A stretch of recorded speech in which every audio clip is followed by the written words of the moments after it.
Well, you can probably guess, we heat with wood. Primarily with wood.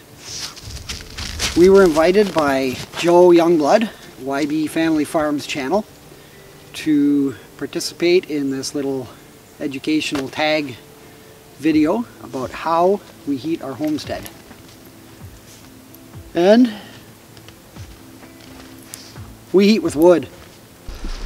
One of the prerequisites that we look for in properties, and in particular in the last 2 properties that we bought and set up on, is the ability to sustainably harvest enough wood to keep us warm all winter long as we plan to live in a particular place. Now, we have roughly 16 acres here, which is more than enough to keep our little house warm, I would say, forever. We have a nice mix of soft and hardwood. We have a very large population of maples and a scattered population of pine, spruce, fir, things like that. We also have birch. So we harvest all of our wood off of our land. We have for the last several years. In Manitoba, we had 60 acres. It was primarily poplar or aspen. Not the best wood to burn, but when it's free, it makes sense. So let's have a little peek at our setup inside and how we keep ourselves warm. This is our gigantic Grandpa Bear Fisher wood stove. This particular stove is rated to do around 2,000 square feet. We have 768 square feet here. It gets pretty hot quite often. We've considered downsizing the stove, but one of the nice things about a stove this large is we're able to do most of our cooking on top of this stove. Anything that really doesn't involve actually baking, we're able to do with this.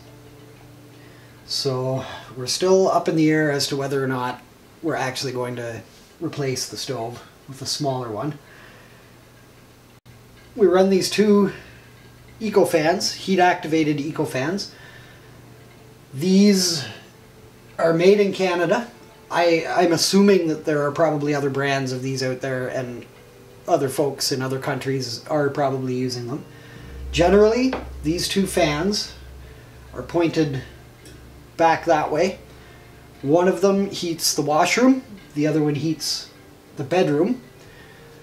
The rest of this space is the kitchen and living room, and that's all we have inside here. So it's a very small space to heat. This is extremely efficient. I'm going to guess we will probably burn about 3 full bush cords this year. So that's 6 face cords. We may go above that. If we do, that's fine. We have about 17 full bush cords on the property ready to go.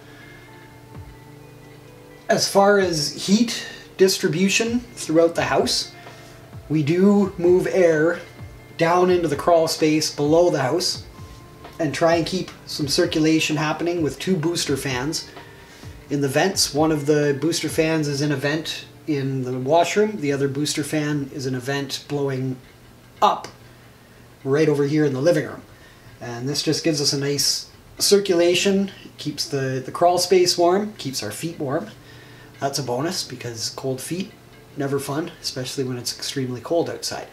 So why don't we go down below the house into the crawl space, and we'll have a quick peek there at the booster fans as well as our electric heat backup. So this is our crawl space. Contains our water system, filtration. Underneath here we have backup electric heat if we need it, and honestly I haven't actually tried it out, so this is something that I should probably get on just to make sure that it does work, so that when we are away from the property here for an extended period of time, we do have something that is preventing our pipes from freezing up.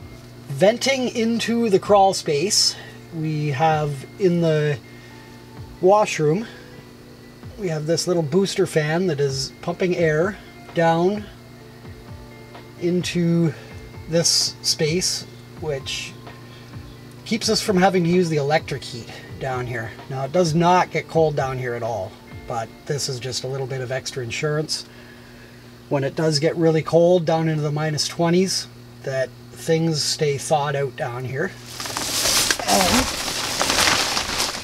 over on the far side, we have a vent that is pushing air up from the crawl space into the living room. So this just keeps circulation down here, keeps the air fresh, not too dry, not too moist.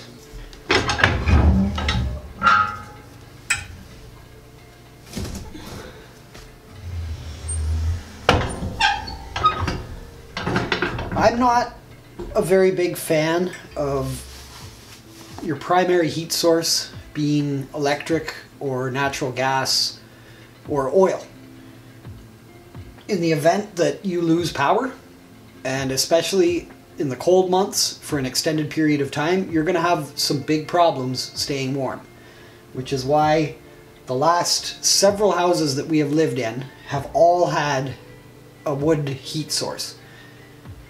I can't stress that enough for folks that are thinking of moving out of the city, and where you're going to be more dependent on yourself in the event that the power goes out, and keeping yourself, your family, your pets warm.